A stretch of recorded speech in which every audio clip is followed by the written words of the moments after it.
今年年頭出嘅 Panasonic Lumix S5 II 我用咗一段時間，呢條片係同你講係有一個用戶角度去睇呢部機嘅一啲感受。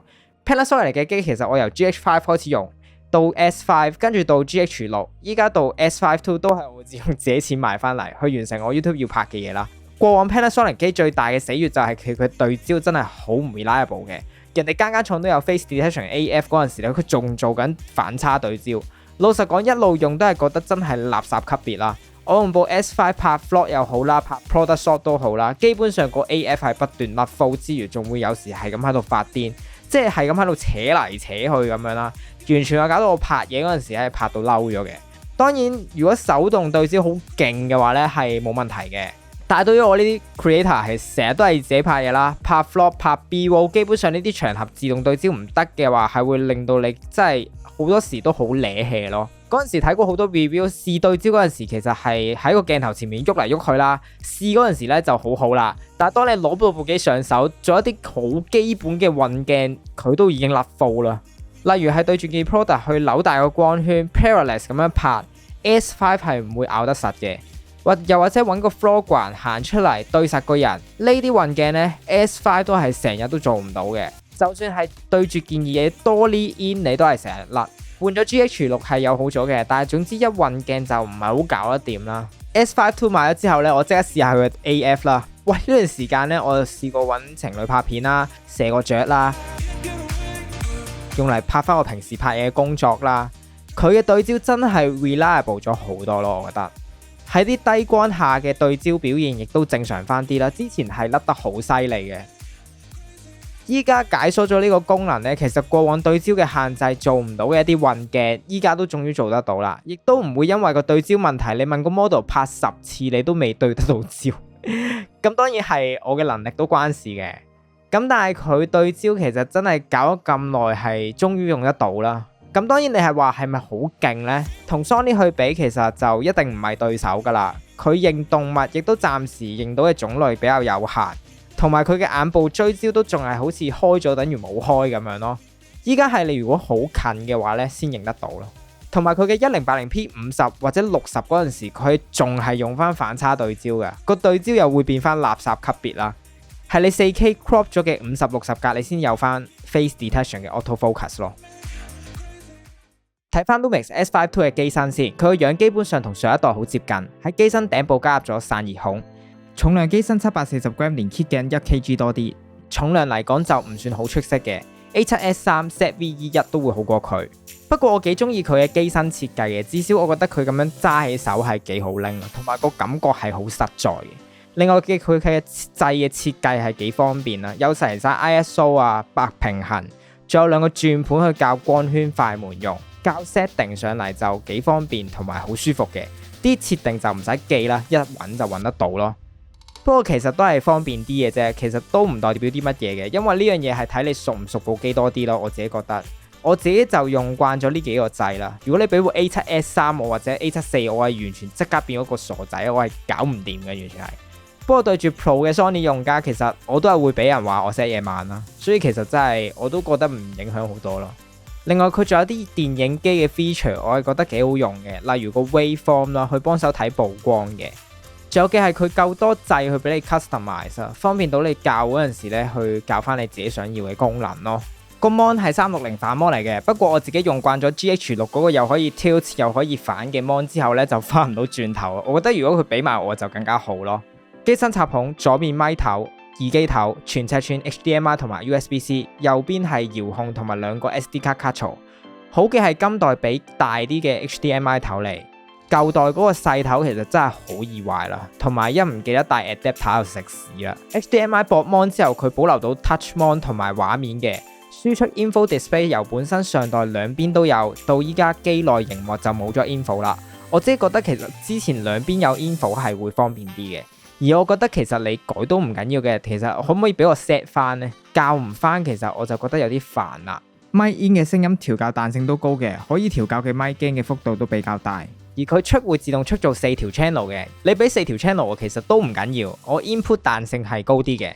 但係你冇得俾我揀每次 input 幾多條聲音，而我每次掉到後製嘅時候，依家要手動點翻嗰2條 MT 嘅 channel， 其實我就覺得有啲麻煩啦呢個位。至於個 SD 卡卡槽，都有啲人話點解唔係一個 CF Express 一個 SD 卡卡槽？當買完 GH6，好啦，我要買一大堆 CF 卡去用，突然之間又轉翻部淨係得 SD 卡嘅機，啲 CF 卡我又用唔到啦。所以我傾向有 CF 卡槽係好啲嘅。CF 卡雖然貴，但係入嘢真係快好多。而佢今代嘅 USB-C 支援 PD 充電，可以插住6嘅。之前插住6嚿電係會打到褪，今年就唔會啦。佢嘅 Watt 嘅 input 係高咗嘅。今代嘅拍攝規格俾大家睇下先。我自己最有感嘅就係今代 4K 422 10bit 同埋 4K 50就冇時間限制嘅。雖然上代 4K 4208 bit 其實我攞嚟拍 A-roll 同依家用咗 4K 422 10bit 鬼睇到咩都係自己攞嚟打飛機嘅啫。而佢 6K 暫時係有30分鐘嘅限制嘅。6K 我自己就比較少用，出 YouTube 我自己覺得 4K 都好夠用咯。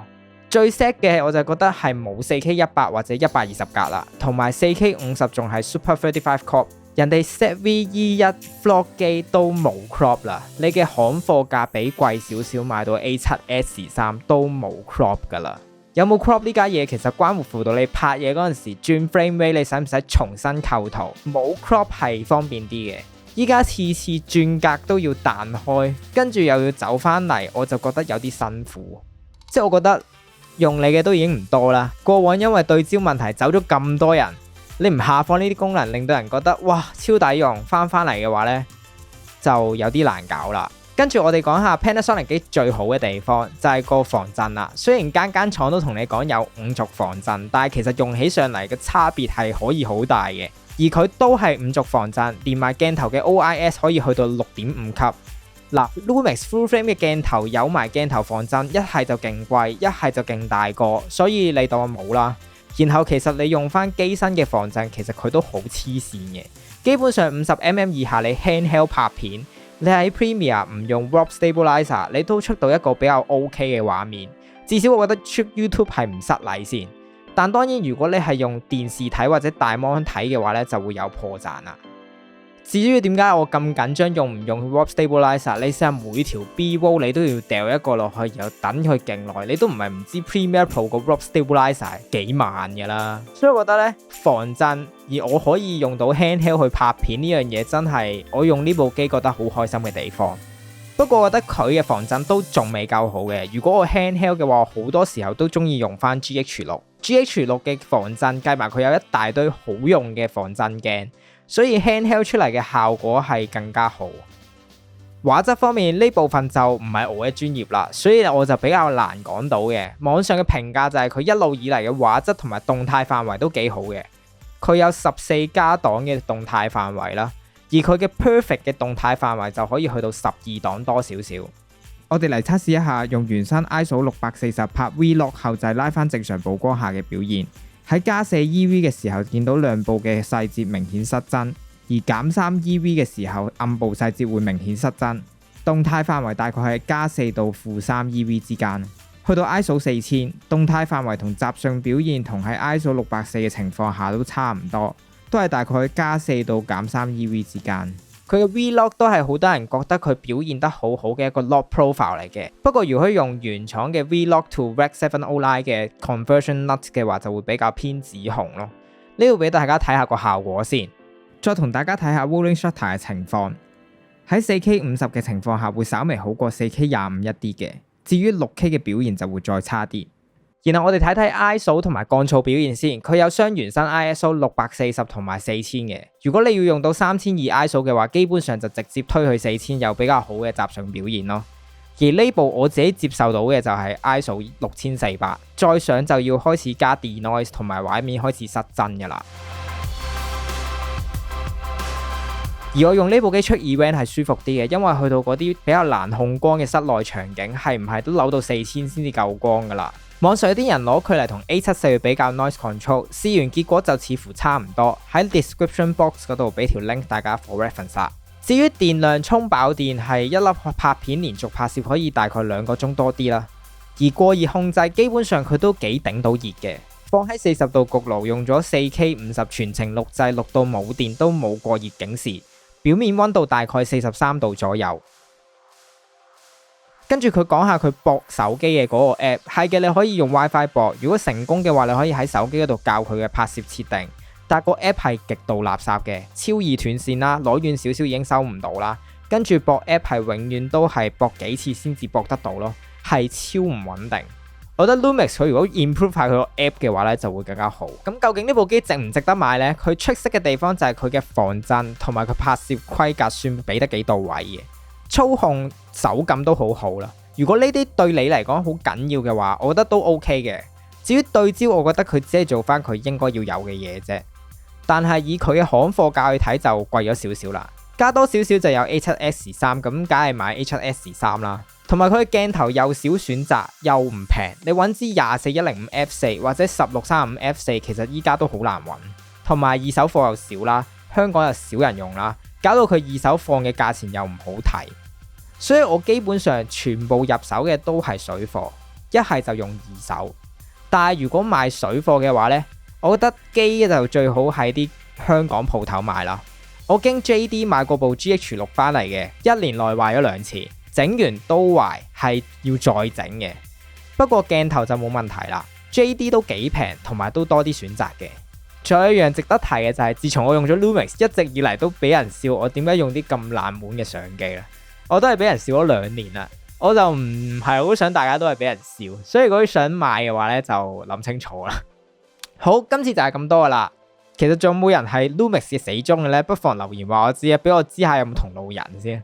仲有咩想知可以留言同我講嘅，我做到嘅話會盡量做。下次再見，我係 Wallace， 中意我 video 就記得撳個訂閱掣，撳埋隔離鐘仔，有新片嘅時候咧就會即刻通知大家噶啦。拜拜。